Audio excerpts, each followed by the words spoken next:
सावधान guard services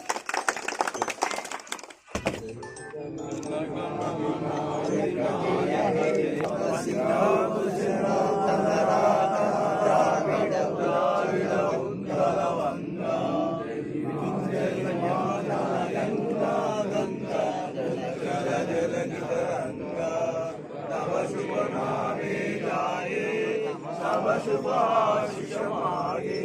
गाहे अनंत भाग्य विधाता जय हे जय हे जय हे जय जय जय जय हे महात्मा गांधी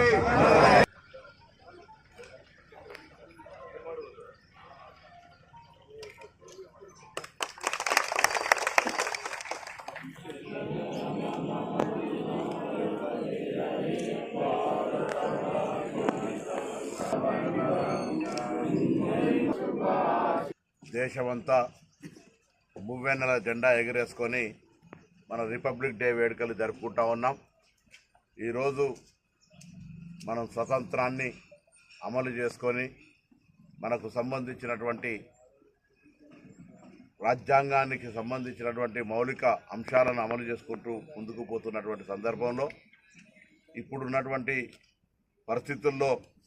ఆనాడు స్వాతంత్ర ఉద్యమం కోసం పోరాడే విధంగానైతే దేశానికి స్వాతంత్రం సాధించుకున్నామో ఈనాడు మళ్ళీ రాజ్యాంగాన్ని రక్షించుకోవడానికి, ప్రజాస్వామ్యాన్ని కాపాడుకోవడానికి, మానవ హక్కులను కాపాడుకోవడానికి తిరిగి అందరూ కూడా మరొకసారి ఈ దేశ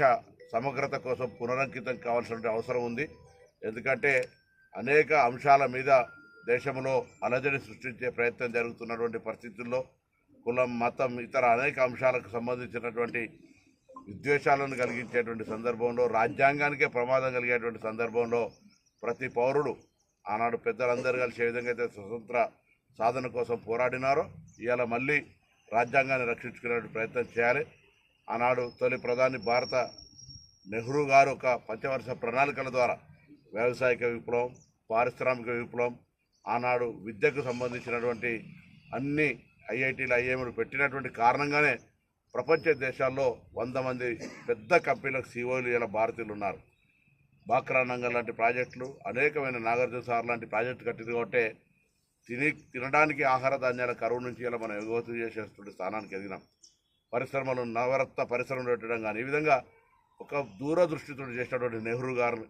దాని తదుపరి గరీబీ హఠావో ఇందిరాగాంధీ గారు, ఆర్థికమైనటువంటి విప్లవాన్ని తీసుకొచ్చిన పివి నరసింహారావు గారు, సాంకేతిక విప్లవాన్ని తీసుకొచ్చిన రాజీవ్ గాంధీ గారు, ఈరోజు మన్మోహన్ సింగ్ గారు కూడా ఒక దేశంలో ఆర్థికంగా అనేక సంస్కరణలు చేసినటువంటి వ్యక్తి. వీళ్ళందరూ చూపిన మార్గం లోపల మరి కాంగ్రెస్ పార్టీకి సంబంధించి దేశ పౌరులుగా స్వతంత్రం సాధించినటువంటి పార్టీగా అందరం కూడా మరొకసారి పునరంకితం కావాలని సందర్భంగా కోరుతూ అందరికీ రిపబ్లిక్ డే శుభాకాంక్షలు.